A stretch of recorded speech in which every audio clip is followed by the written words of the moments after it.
Hi gang, Scott here. I've got a nifty piece of gear to tell you about today. It is the new filter from Haida, the Haida Pro II CPL-VND 2-in-1 filter. And yes, that was a lot of letters and a lot of words, but it is a very versatile piece of gear. It is a circular polarizer and variable neutral density filter, giving you 3 to 7 stops of ND power, all in a single package.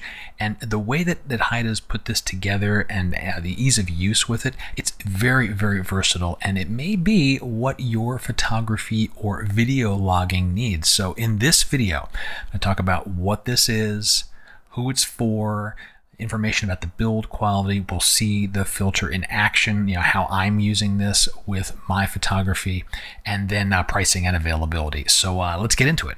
So what is the CPL-VND 2-in-1? Like I said in the intro, it's a combination filter. You have a variable neutral density filter that varies from 3 stops to 7 stops. So 3 stops is the minimum, 7 stops is the maximum, and you have the option to polarize. You can rotate a portion of the filter and get that polarizing effect, cutting glare, cutting reflections. And so this is all in a single package. It's a single screw-in filter, 67 millimeter, 77 millimeter, or 82 millimeter sizes. And like any screw-in filter, if you have a variety of lenses, get the one that would fit your largest lens, then get some stop down rings, and you can use it on your other lenses with just a small adapter there. So that is really the fundamentals of what this thing is. When you first get it, the thing you'll notice, like in my hand here, I got this pin sticking out of the top, right? This thing here. This is what I use to adjust the variable ND. And in the box, there is this little pin. It screws into a hole and is nice and secure and tight in the top of the filter. So a minor amount of assembly required, very minor. And once you've got that, you are good to go and start working with this filter. Let me get this on my camera and then a little more about the general use and workflow of it. And then we'll get into who is this for, see some example uses of this in action. With the filter screwed into my lens, a general approach for using it, I'll recommend setting the VND part first and then the polarizer second. And there's a reason for that, and I'll explain why as we work with the filter here. But general use, we have the handle here. You can see it's kind of up at the top here. That happens to be at 3 stops. That's my least amount of VND. And as I rotate it, I can get all the way to 7. And I'll recommend doing that first. There's clear markings that show you how many stops of light you'll be cutting. If you need polarization, then do the rotation with the red ring on the outside. So as I rotate, I'm not changing the VND part, I'm just polarizing. Now the reason that I recommend doing the VND first, unless you're very gentle with the handle, if you go to the full end and you say you want to add 7 stops and you bump it, I'm gonna stop talking so you can hear this. A little tap, tap, tap. The slightest tap, it actually will rotate the ring a little bit. So you can set your polarization first. If that's easier to do, say you're at 3 stops, you can still get your polarization set, you rotate it. Just be very gentle as you set the VND. So as you get close to the end, there we go, I'm at 7 stops now. Don't bump your polarization ring. That's about the only general additional information for using the filter that I can give you. Everything else is very straightforward and it's quite simple to use. Clear markings, rotate like you do anything for polarization, and you're good to go. So who is this for? Haida's built this CPL-VND 2-in-1. Who's going to benefit? First group, filmmakers and vloggers. This is a clear win for the video logging crews of the world. You need something that is quick, that is nimble, that can let you shoot at wide open apertures like f4, f2.8, outdoors when it's bright, and be able to change it quickly if you move to a shady area or somewhere else. And that 3 to 7 stop range is very good for that type of work. And you don't sacrifice things like, say, if you need to do a shot with more depth of field, like an f8 or an F11. You're still outdoors. That 3 stops, that's a good spot for it for your video work, because video, oftentimes we're doing that cinematic look. We're capturing the video at like 1/50th for shutter speed. That 3 to 7 range, it's really, really nice. Second group of folks, of course, is landscape photographers. If you're just getting into landscape work where you've reached the, I think I need filters, and you're not ready to, say, get a larger system like the Haida M10. I like to use that one for my still work. This is a good entry into filters. Again, that 3 to 7 range. In my M10 kit, my workhorse filters, 4-stop and 6-stop. And you've got that range with this particular filter, and you have the polarizer, which is like a must-have for landscape work.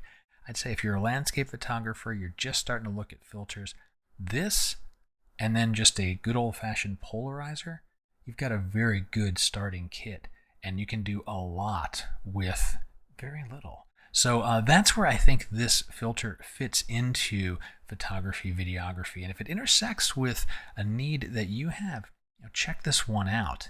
So how about the build quality of the filter? It's excellent, very solid. I'm pressing hard on the edges of this. This is a metal filter. Build quality is strong. The glass is coated. I've dropped water on the front of it. It beat it up very nicely, what I would expect, easy to clean. Some attention to details that I really appreciate that Haida's done. First thing is like this little stick to control the VND part of it. That screws in, right? That screws in here, and that's your assembly part of it. And then it's snug and it stays there. And I've pushed on it and pulled on it, not just trying to rotate the filter, but thinking about, what if this were to catch something? Is it going to snap off in my bag? Is it going to break? And no, it's not. As a matter of fact, it almost becomes a convenient little handle to put it in and out of my filter bag. But that pin itself was probably the one thing I was a little concerned about when I first looked at the filter. Second thing that is a nice attention to detail is moving the VND. You can kind of hear that. Let me get it close to the mic. You hear that? It's the right balance of friction and fluidity. Now, you want the movement to be smooth, but once you've set it, you don't want it to be so fluid that it moves around. And so when I kind of do this, the setting isn't changing. And not that I would grab my camera and then start shaking it around, but if you're doing video work and you're doing it handheld, you get this dialed into a certain point and then you're moving around, you're following your subject. I'm not worrying about my VND setting changing. And the same with the polarizer. It's got that same, listen to that. There's that bit of friction, right there. There's enough friction to hold it in place, but it's still smooth when you're adjusting it. So that attention to detail, that's a big plus in my book for this filter, and in general the filters that I've come to love from Haida. A couple other things build related. It's really, really light. It's less than 50 grams. So what's that in imperial measures? 1/8 of a pound. So very light. It's not going to take up a lot of weight in your bag. Also, the fact that the VND has fixed stop points, right? There's this groove in the top where you hit the edges, you go from 3 to 7. That's it. You can't over rotate the VND, so you don't get those unattractive X patterns like you might with other VND systems where you have that full range of rotation. Here you've got really fixed spots, 3 to 7. Again, well marked. I like that they've put don't go past this point type things built into the way the filter operates. So you're not introducing X patterns. I don't have to think about that when I'm out in the field working. My use case for this filter is filming work, is capturing behind the scenes video when I go out and do my photo shoots. So let me show you an example of this filter in action down at the San Diego coastline.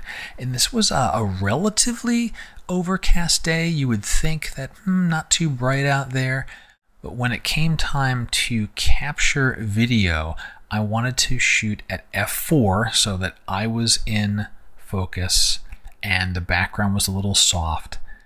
When I first set that up, it was basically blown out like you wouldn't believe. I like to do my video at 1/50th of a second to get that cinematic feel to the footage.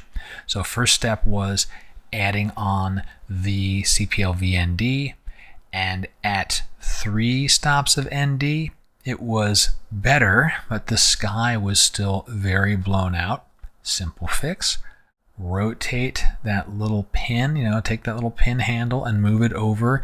I ended up around 6-ish stops, and then my scene was properly exposed. I could see everything. And the last adjustment was to add in a little bit of the polarizer to cut some of the glare off of those wet rocks and the sun shining off the ocean there. So rotating that into place, and I was all set and good to go. And that was as smooth and simple as could be. The one filter was on the front of the lens the whole time, and it was just get that on there, dial in the settings a little bit, and then get to the real work that I wanted to do. Because we get out in the field, we don't want to be manipulating the filters. That's not what's interesting to us. What's interesting to us is capturing photos, capturing video. And also, I'll point out that even though I was doing some work at f4, which is pretty open, when I wanted to do B-roll or things where I wanted more depth of field, same filter stayed on there. I just brought that ND power back to about 3 stops, 3.5, and I could do f8 or f11 video just fine. And this was a relatively overcast day. Imagine if it's very bright out. Yeah, you're going to want that full 7 stops there that you get with this filter. So very useful in the field, very versatile in the field. I really enjoyed working with it, and I'm looking forward to doing it again. Sounds good, Scott. I like what I've seen. Well, how do I get my hands on this filter? When can I get it? How much is it going to cost? The filter will be available by the end of July 2022. So that's just a couple of weeks from now. It's about mid-July as this video is posting. So in a couple of weeks, you'll be able to purchase the CPL-VND 2-in-1 filter from Haida. The cost, it will vary depending on the size of filter you get. $78 for the 67mm, $92 for the 77mm, or $109 for the 82mm. It kind of makes sense, right? Then a little bit larger filters, there's a little more glass and metal and so forth, so the price is a little bit higher. But that's a really attractive price point for what you get. You get a polarizer. A good polarizer alone runs about that much money for good quality glass, good construction, all of that. And then add in, you're getting 3 to 7 stops of neutral density built into the same package. That's a pretty attractive price. So that's the deal on pricing and availability. So that'll do it for this review of the Haida Pro II CPL-VND 2-in-1 filter. Once again, 3 to 7 stops of ND power. You have a polarizer built in as well, all in a single package. Screw-in filter. Variety of sizes, 67, 77, 82mm. Very versatile filter to use in the field. I'm using it for video work. Also quite a good fit for landscape photographers. That 4 to 6 stop area, sweet spot for landscape photographers photographing water in motion. You got it covered with this particular filter. I hope you found the review useful. If you got questions or something I didn't mention, go ahead and drop your questions below. I'll do my very best to answer. And until next time, my name is Scott Davenport. Have fun.